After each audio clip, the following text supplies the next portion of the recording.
রাজশাহী প্রকৌশল ও প্রযুক্তি বিশ্ববিদ্যালয়ের এক শিক্ষার্থীর ঝুলন্ত মৃতদেহ উদ্ধার করেছে পুলিশ। মধ্যরাতে নগরীর সাহেববাজার এলাকার একটি ছাত্রাবাস থেকে মেহেদী হাসান নামে ওই শিক্ষার্থীর মৃতদেহ উদ্ধার করা হয়।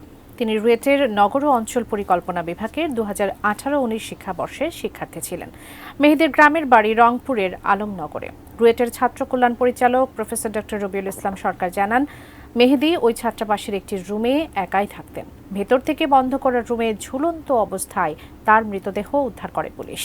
পুলিশের কাছে জানতে পেরে তারা ঘটনাস্থলে যান। প্রাথমিকভাবে ধারণা করা হচ্ছে তিনি আত্মহত্যা করেছেন।